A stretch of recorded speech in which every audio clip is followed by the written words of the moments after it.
ओम शांति। ऐसे 9 लोगों को कष्ट, दुख, रोग भोगना पड़ता है, बहुत कष्ट मिलता है। ऐसे लोगों का संग नहीं करना चाहिए। आज जीवन में दुख और कष्ट तो हर किसी को है, लेकिन कई लोग कहते हैं कि भगवान ने इनको कितना कष्ट दिया है, कितना रोग है, तो वो किस कारण से मिलता है और ऐसे वो कौन से लोग होते हैं जिनको बहुत ज़्यादा कष्ट और रोग मिलता है। तो आइए आज जानते हैं। भगवान ने कहा है कर्म करो, फल की चिंता मत करो, और जब कर्म करेंगे तो फल तो जरूर मिलेगा। ऐसे लोगों के बहुत से विरोधी भी बन जाते हैं और वो ऐसी दुर्गति के जाल में फंसता चले जाते हैं, निकलना उनको बड़ा मुश्किल होता है। कैसे लोग होते हैं? मुझे सुख भोगना है, मस्त रहना है, चाहे दुनिया में आग लग जाए, पहले ऐसे लोग होते हैं। दूसरी बात, जिन लोगों के ये विचार रहते हैं, अरे किसने देखा है भगवान को, मरने के बाद क्या होगा, किसने देखा है, ये सब गपोड़े की बातें हैं। ना लोक है, ना परलोक है, ना ईश्वर है, ना भगवान है। मौज मस्ती करो, जो जीवन मिला है उसमें मस्ती करो, अभी ऐशो आराम करो। कैसा भी कर्तव्य कर्म का वो पालन नहीं कर सकते हैं जिसके ऐसे विचार हैं। न भगवान पर विश्वास है, न ईश्वर पर विश्वास है, न लोक पर विश्वास है, न उनको अपने धर्म पर विश्वास है, न अपने आप पर विश्वास है, न अपने कर्म पर विश्वास है। और ऐसा स्वेच्छाचारी मनुष्य आत्मा राक्षस प्रवृत्ति के ही कही जाती हैं। ऐसी मनुष्य आत्मा किसी भी पाप कर्म में उतर सकती हैं और कैसा भी वो पाप कर्म करते हैं, जिनको विश्वास ही नहीं है कि हमें कोई देखने वाला है। न उसे ईश्वर का भय है, न उसे किसी भी शास्त्र संगत का भय है। जिनको ये पता होता है कि भगवान हमें देख रहा है, तो उसको डर होता है कि हम बुरा काम करने जा रहे हैं, तो ईश्वर हमें देख रहा है, ऐसा हमें नहीं करना है, इसका दंड मिलेगा। शास्त्रों में ऐसा लिखा है, ऐसा करने से हमें दंड मिलता है, ऐसा नहीं करूँगा, मैं ऐसा नहीं बोलूँगा, मैं ऐसा नहीं देखूँगा, क्योंकि ऐसा हमने सुना है। ईश्वर कहते हैं, यह शास्त्रों में ऐसा लिखा है, वही मनुष्य आत्मा बच पाते हैं। लेकिन ऐसी बुद्धि वाले भी आपको बहुत लोग मिलेंगे। कहाँ है भगवान, कहाँ है लोक और परलोक? किसने देखा है भगवान को? आपने देखा है तो बता दो, कहाँ है भगवान, बता दो। ये सब गपोड़े की बातें हैं। मर के नरक जाना है, स्वर्ग जाना है, किसने देखा है? भगवान है तो अभी मेरे सामने प्रकट हो जाए। कहाँ है भगवान? अभी मस्ती करो, मौज करो, आराम करो। और ऐसी मनुष्य आत्मा स्वेच्छाचारी हो जाते हैं, किसी भी पाप कर्म में वो भयभीत नहीं होता। कोई भी पाप करने से उनको डर नहीं लगता है और कुछ भी करते रहते हैं। बुरे कर्म का फल, मृत्यु के बाद उसका कर्म फल भोगना, ये सब गपोड़े की बातें हैं। ये सब कुछ है नहीं, ये गप्पे मारते हैं, कहीं ऐसा कुछ नहीं होता है। ऐसे जो भाव वाली मनुष्य आत्मा होती है, जो व्यक्ति होते हैं, प्रत्यक्ष में और छिपकर भरपूर पाप कर्म करते हैं वो लोग, और भरपूर पाप करते ही रहते हैं। और ऐसे लोगों के संग से भी बचना चाहिए, बहुत बचना चाहिए, जिन लोगों का आपको परिचय दे रहे हैं। जो लोग अपने अस्तित्व को ही मिटा देते हैं पाप कर्म करते करते, उनके अंदर विवेक नहीं रह जाता है, बुद्धि नहीं रह जाती है। बहुत ही नीच कोटि के लोग होते हैं, माना ऐसे शब्द ही नहीं कि उनके लिए क्या बोला जाए, उनको क्या बोला जाए। ऐसे वैसे भी लोग होते हैं इस दुनिया में, और प्रैक्टिकल में देखे गए हैं। ये कभी कुछ समय पहले की ही, कुछ वर्ष पहले की ही माना सत्य घटना है और प्रैक्टिकल। ये गंगा के किनारे पर एकांतवास था और एक बढ़िया घाट था, वहाँ पर वो एकांत था। कोई भी माना ज़्यादा वहाँ पर भीड़ भाड़ नहीं होती थी, कोई नहीं आते थे, एकदम एकांतवास था। बढ़िया एक पेड़ खड़ा था और पेड़ के नीचे थोड़ा सा एक महात्मा जी, महाराज जी रहते थे, और वहाँ 20-20 किलोमीटर दूर तक कोई गांव नहीं दिखाई देते थे। 20 किलोमीटर कोई गांव वहाँ पर था, और वहाँ एक उनके पास कोई युवक आते थे और उनसे कुछ पूछते थे, ऐसी ज्ञान चर्चा उनकी चलती थी। तो ऐसे ही चलता रहता था। वो पंडित थे वो जाति से, और बस कोई प्रवचन नहीं उनका होता था, बस ऐसे ही आपसी मन वार्तालाप ऐसे ही चलती रहती थी। और उनको महाराज जी से सुन करके बड़ा अच्छा लगता था। और उनको एक बार श्रद्धा लगी, तो उनने सोचा एक बार हमारे परिवार का भी सत्संग हो जाए। तो ये बिल्कुल सत्य घटना है, कुछ समय पहले की ही। तो वो एक दिन अपने परिवार को लेकर के आए। परिवार को लेकर के आए तो उसमें उनके साथ में उनकी बेटी भी थी, जो नवयुवती थी। और वो मना आधा चेहरा, उसका आधा चेहरा और आधे हाथ कंधे आदि यहाँ से जली हुई थी, और बहुत सुंदर थी बेचारी। आकृति बड़ी सुंदर, लेकिन आंखें यहाँ से जली हुई, पूरा चेहरा ऐसा जला हुआ। तो महाराज जी ने पूछा कि ये जन्म से ही है ऐसे ही, जन्म से ऐसा है इस बच्ची को, या कुछ हो गया है? तो उनके पिताजी ने कहा कि नहीं महाराज जी, 1 मिनट थोड़ा समय लगेगा हमें बताने में। तो उन्होंने कहा बताइए। बोला, उन्होंने बताया कि ईश्वर की कृपा से हमारे पास सब कुछ है, कोई कमी नहीं है, और जमींदारी रही हमारे पिताजी के यहाँ भरपूर है, कोई कमी नहीं, खूब धन संपत्ति है। उस समय करोड़ों रुपए लगा करके हमने अपनी बेटी की शादी की थी, बड़े घरानों में शादी की थी, राजाशाही घरानों में। और वहाँ पर गई तो कुछ समय तक तो ठीक रहा, फिर उन लोगों को पता नहीं कि क्या हुआ आपस में, और इस बच्ची को प्रताड़ित करने लगे। और जी जब हमारे पास आती थी तो बताती थी, तो हमें लगता था कि अरे घर परिवार में थोड़ा बहुत पति पत्नी के बीच में आपस में चलता है, और हमें लगता था थोड़े समय में ठीक हो जाएगा, और हम इसको समझा देते थे कि थोड़े समय में ठीक हो जाएगा, अब कोई दिक्कत नहीं, नया नया है इसलिए ऐसा हो रहा। एक दूसरे को धीरे धीरे आप समझने लगोगी और आपकी लाइफ बहुत अच्छी हो जाएगी। एक दिन क्या हुआ, उन्होंने रस्सी से बांध दिया उस बच्ची को, और मिट्टी का तेल डाल करके उसमें आग लगा दी। सोची ससुराल वालों ने। अब ईश्वर की कृपा रही कि देखिए कि जब पहले आग लगी तो सबसे पहले रस्सी में ही आग लगी, उसमें कुछ शरीर में लगी, तो शरीर में जैसे ही आग लगी, रस्सी में आग लगी तो शरीर जल गया। और किनारे पर ही जीना था, और जीना से भागकर छत में गई, और छत से मना पहले देखिए ऐसे छप्पड़ होते थे, आपने भी देखे होंगे छप्पड़ होते थे, तो वो सीधा छत से और नीचे आंगन बीच में होता था, तो छप्पर में नीचे गिर गई। वो पड़ोसी के घर में, वो ब्राह्मण परिवार के थे, तो उसके परिवार के ही वो थे, तो वो उस परिवार में पड़ोसी में जा कर के वहाँ छत से गिर गई। अब उनके पास बंदूक थी, तो बंदूक लेकर के उन्होंने देखा कि बेटा ये क्या हुआ। तो उन्होंने कहा पापा और वो हमारे पति सब मिल कर के मुझे जला रहे हैं। तो उन्होंने कहा निश्चिंत रहो, उसको कम्बल आदि से ढका, और बंदूक लेकर के खड़े हो गए, और कहा कि गोली मार देंगे अगर मेरे घर के अंदर प्रवेश किया किसी ने तो। और फिर सूचना दी बोले इनके पिता को, और वो आए और फिर वो उनको वापस लेकर के आए। अब ये ऐसी हो गई है। देखिए अब ये क्या हुआ, अर्थ भी है, धन भी है, संपत्ति है, सब कुछ है, लेकिन ये पिशाच वृत्ति है, उनको पता नहीं कैसा घोर कर्म कर रहे हैं, ये दंड दे रहे हैं, इसका क्या फल उनको भोगना पड़ेगा। क्योंकि वो लोग ऐसे ही कहने वाले होते हैं ना कि किसने देखा है भगवान को, किसने देखा है कर्म को, कौन मानता है कर्म को, किसने देखा कि कर्म का फल मिलता है, कब मिलता है, क्या होता है। मन माने आचरण करते रहते हैं, कोई भी पाप प्रवृत्ति करने में उनको शर्म नहीं आती है। अरे जब तुम्हारी बेटी दूसरे के घर में जाएगी और जब तुम्हारी बेटी के साथ में ऐसा होगा तो तुमको कैसा लगेगा। ये कोई जलाने की वस्तु है क्या, इस तरह से जला रहे, इस तरह से किसी को कोई प्रताड़ित करता है क्या ऐसा। तो राक्षस के सिवाय ऐसा कौन कर सकता है। आप खुद देखिए, आप खुद मानिए कि राक्षस वृत्ति ही है और राक्षस के सिवाय ऐसा कोई कर नहीं सकता है। इन्हीं को तो राक्षस कहा जाता है, राक्षस कोई और अलग से नहीं होते हैं। आसुरी लोग यही होते हैं। ईश्वर कहते हैं ऐसे लोगों को बहुत दुर्गति, बहुत दंड भोगना पड़ता है। चाहे कोई भी हो वो इस पाप से कभी बच नहीं सकते हैं। इनको भयंकर पीड़ा मिलती है, कहीं कुष्ठ मिलता है, कुष्ठ रोग होता है, कहीं कुछ होता है। जो रोग, जो कष्ट, जो दुख आप किसी को दे रहे हैं और आप अपेक्षा रख रहे हैं कि मुझे कुछ नहीं होगा, मुझे कोई देखने वाला नहीं है, ऐसा कभी हो नहीं सकता है।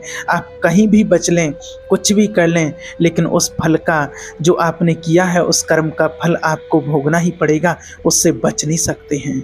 उनको बहुत बार बार पीड़ा होती है, दुख भोगते रहते हैं, ना आँख ठीक से खुल रही है और अंग अंग अंग शरीर के सड़ रहे हैं और भोग रहे हैं, भोगना पड़ता है। किया है ना मनमानी, तो उसका फल तो भोगना पड़ेगा, उससे कोई बच नहीं सकता है।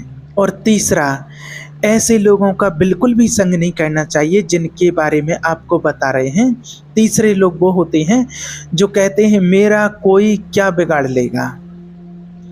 ऐसे इस संसार का बहुत अहित करने वाले वृत्ति के लोग होते हैं जो कहते हैं मेरा कोई क्या बिगाड़ लेगा, मुझे जो मन आएगा सो मैं करूँगा, देख लूँगा भगवान को, कहाँ है तुम्हारा भगवान।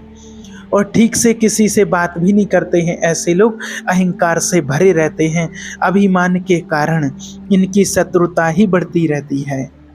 अपने बंधु बांधवों का, परिवार वालों का भी ये हित नहीं कर सकते हैं।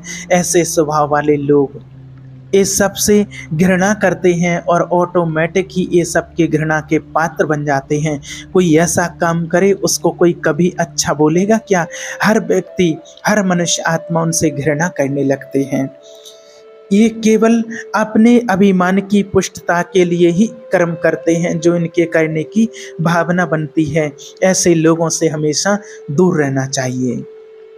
चौथे, क्या करूं? मैं तो निर्भय हूं। सुनता तो हूँ ज्ञान की बातें, शास्त्र की बातों को सुनता हूँ, भजन करना चाहिए, भक्ति करना चाहिए, भगवान का ध्यान करना चाहिए, व्यभिचार नहीं करना चाहिए, धर्म से चलना चाहिए, चोरी नहीं करना चाहिए, समझता हूँ, पर मैं ऐसा कभी कर नहीं पाऊँगा। वो तो कोई अवतारी पुरुष होते हैं और जो ऐसा काम करते हैं, ये हम लोगों का काम नहीं है, ये तो तुम लोगों का काम है, हमारे बस की ये बात नहीं है। और बस विषय सेवन वो करते रहते हैं। बस ये थोड़ी सी बुद्धि प्रकाशित है, वो इतना तो मानते हैं कि जो ईश्वर का ज्ञान होता है, शास्त्रों की बातें होती हैं, संत जन कहते हैं, वो सही होता है, लेकिन मैं कर नहीं सकता हूँ। ये भी चौथे नंबर पे है। ऐसे लोगों का भी संग नहीं करना चाहिए। भाई मेरे से भगवान का ध्यान होता नहीं है और ये हमारा काम नहीं है, तुम्हारा काम है, संतों का काम है, हमारा काम है सिर्फ माया प्रपंच में फंसे रहना। तो ऐसे लोगों का भी संग नहीं करना चाहिए। ऐसे लोग भी अपने कर्तव्य का पालन नहीं कर पाते हैं। क्या करूं, मैं तो लाचार हूं, पता नहीं कौन मेरे सिर पर बैठ जाता है और मुझसे ये सब करवा लेता है। मैं करना तो नहीं चाहता हूँ, लेकिन मुझे पता नहीं पड़ता है कि कैसे एक काम हो जाता है। और बहुत सी जिम्मेवारियाँ हमारे ऊपर हैं, हमारे सिर पर बहुत जिम्मेवारियाँ हैं। परिवार की जिम्मेवारी है, ये जिम्मेवारी है, वो जिम्मेवारी है, मैं नहीं कर पाऊँगा। हाँ, अगर कोई ईश्वर प्राप्ति, भगवत प्राप्ति होती है तो वो तो तुम लोगों के लिए, संत महात्माओं के लिए होती है, हम जैसे गृहस्थियों के लिए तो नहीं होती है। और फिर भगवान को लेकर भी हम क्या करेंगे? बुद्धि है उनके पास कि भगवान मिल भी जाएगा तो क्या करेंगे हम? ना पत्नी है, ना पुत्र है, केवल भगवान है, तो भगवान का क्या करेंगे हम? बुद्धि है, थोड़ा विकास है बुद्धि का। अब हमें तो केवल अपने जीवन यापन करना है, अपने परिवार का पालन पोषण करना है। इस शास्त्र की बातें, भगवत प्राप्ति, भगवान का ध्यान, भजन, ये हमसे नहीं हो पाएगा। क्या करूं? मैं निरुपाय हूँ, मुझसे ये सब कुछ नहीं हो पाएगा। ये चौथे प्रकार के लोग होते हैं। पांचवें प्रकार के जो लोग होते हैं, मैं क्यों किसका हित करूं, मैं क्यों किसी से प्रेम करूं, मैं क्यों किसी का अच्छा करूं, क्यों भलाई करूं। सब मुझसे घृणा करते हैं तो मैं भी सबसे घृणा करूंगा, सब मेरा बुरा करते तो मैं भी सबका बुरा करूंगा, देखता हूं कौन मेरा क्या बिगाड़ लेता है। ऐसी बुद्धि के भी लोग होते हैं। ऐसी हीन भावना अपने अंदर भर लेते हैं कि सबको दुख देते रहते हैं। अपनी वाणी से, अपनी चेष्टा से कैसी स्थिति होगी। और ऐसे हैं दर्शन होते हैं। ऐसे लोग इतनी घृणा दूसरों से करने लगते हैं कि उनको अपना जीवन भी बाहर स्वरूप लगने लगता है, कि जैसे आत्महत्या आदि निंदनीय कार्य जो करते हैं उसके लिए कदम उठा लेते हैं। लगभग ऐसे ही लोग होते हैं। जब दूसरों का बहुत अहित किया जाता है, दूसरों को प्रताड़ित किया जाता है, तो अपनी बुद्धि फिर खुद निर्णय करने लगती है कि इससे अच्छा है कि अब तो दुनिया से चला जाए, और वो फिर ऐसा उपाय लोग करने लगते हैं। वो एकदम निराश, हताश, अपने ऊपर घृणा आने लगती है, स्वयं के ऊपर। ऐसे लोग कुछ मिनट में आपके सारी जो आपके अंदर अच्छाइयाँ हैं, सत्संग है, गुण हैं, सभी चीज़ों पर पानी फेर सकते हैं। इसलिए शास्त्रों में कहा गया है कि सठ संग ना दे विधाता, इससे भला नरक का वासा। भले नरक मिल जाए, लेकिन ऐसे लोगों का संग नहीं करना चाहिए। ऐसे दुष्ट लोगों का संग कभी नहीं करना चाहिए। छठवां है, क्या करूं, मैं तो केवल दुख भोगने के लिए ही पैदा हुआ हूं। सब सुखी हैं, मेरे ही हिस्से में पूरा दुख दिया है। नहीं बचता भगवान को, नहीं याद करता, चलूंगा विरोध में और कितना दुख देंगे। वो और उत्साहित होकर के पाप कर्म करता है। बुद्धि देखो कैसे प्रेरित करती है। बड़ा चिड़चिड़ा स्वभाव, नाक में गुस्सा, कोई बोल दे तो बात बात में पीटने का गुस्सा। इतना ऐसे लोग मिलते हैं, ऐसे ऐसे लोग भी होते हैं। मैंने देखा है संसार में कोई हमारा नहीं है, सब हमें दुख देने के लिए तैयार हैं। मैं किसी को सुख क्यों दूं, बख्शूंगा नहीं किसी को अगर कोई मुझे छेड़ेगा तो। एकदम ऐसे माना गुस्सा करते रहते हैं। उदासी, निराशा, क्रोध, उद्दंडता, मस्तिष्क विकृति, आलस, विकार, बुराइयाँ, ये इसके मित्र होते हैं ऐसे लोगों के। सातवां वो लोग होते हैं, कहते हैं जगत में कोई भी अच्छा नहीं है, सब बुरे दुष्ट स्वभाव वाले गंदे लोग हैं, कोई अच्छा नहीं है इस दुनिया में। फिर मैं इनके साथ अच्छा क्यों करूं? जो जैसा होता है उनके साथ वैसा ही व्यवहार करना चाहिए, दुष्टों के साथ दुष्टता ही करूंगा। ऐसे ऐसे लोग भी हैं, ऐसे लोग भी होते हैं। वो जिसको देखो उसमें दोष ही निकालते हैं, कहीं भी उनकी अच्छी बुद्धि नहीं रहती है। ना वो अपना भला करते हैं, ना चाहते हैं, ना दूसरों का भला होना देते हैं, ना करते हैं। 8 में जो होते हैं, मुझे ऐसे कार्य करना चाहिए, अंदर से भले मैं ऐसा नहीं हूँ, लेकिन अंदर से लोग मुझे कहें कि नहीं ये बहुत बढ़िया है। ये थोड़े थोड़े सुधार की तरफ होते हैं। इतनी तो सुधार की बात इनके मन में आ रही है कि लोग कहें कि ये बढ़िया हैं। घोर राक्षसी से तो थोड़ा थोड़ा मनुष्यता में आने की कोशिश कर रहे हैं। भले असलियत नहीं है, लेकिन कम से कम यश प्राप्ति के लिए कम से कम ऐसा हिंसात्मक कार्य तो, दूसरों को भयानक दुख देने वाला कार्य तो नहीं करेंगे। ना अंदर से भले नहीं बने हैं, लेकिन ऊपर से लोग बोलते रहें कि अच्छा है।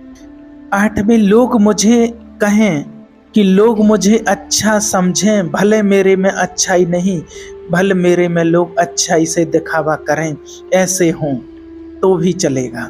कम से कम दिखावे के लिए ही सही, किसी की हिंसा ना करें, किसी की चोरी ना करें, किसी के व्यभिचार ना करें, किसी के साथ गलत ना करें।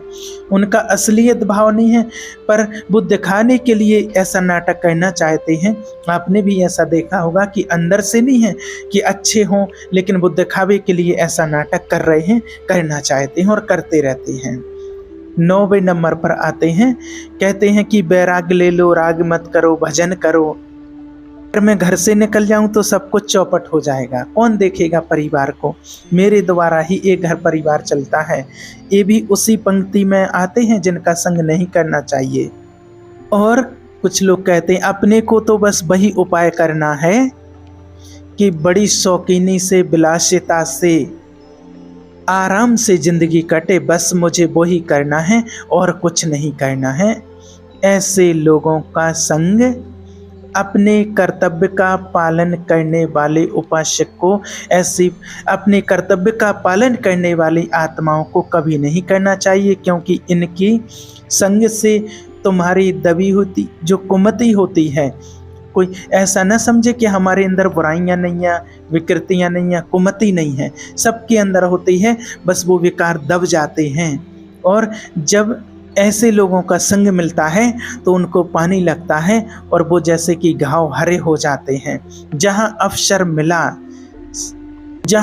मिलता है सत्संग का, परमात्मा के ज्ञान का, ध्यान का, ईश्वर के सत्संग का, तो वहाँ पर सुमति बड़ी और कुमति को दबा देती है और दबा के धीरे धीरे उसको नष्ट कर देती है और वो महान आत्मा बन जाती है। और जहाँ कुसंग मिला वहाँ सुमति को दबा करके और कुमति इतनी बढ़ जाती है कि इस गली में ईश्वर के पास आने के लिए कभी मन नहीं होगा, कभी इच्छा ही नहीं होगी और वो बस अविचार ही करते रहेंगे। क्या होता है सत्संग, क्या होता है भगवान, इससे कुछ नहीं होता है, ये सब फालतू की बातें होती हैं। और भगवान कहते हैं सच्ची मानो, आप कर्म कर रहे हो और फल की इच्छा नहीं कर रहे हो तो आपको ऐसा कर्म का फल मिलेगा कि आप निहाल हो जाओगे, आपको ऐसा कर्म के फल मिलेंगे। इसलिए हमेशा अच्छे कर्म करना, श्रेष्ठ कर्म करना है और ऐसे लोगों का संग बिल्कुल भी नहीं करना है। इससे बिल्कुल सावधान रहना है और अपने जीवन को श्रेष्ठ बनाना है, परमात्मा का ध्यान करके और अपने जीवन को सुधारना है, आगे बढ़ाना है, महान पुण्य आत्मा बनना है। ओम शांति।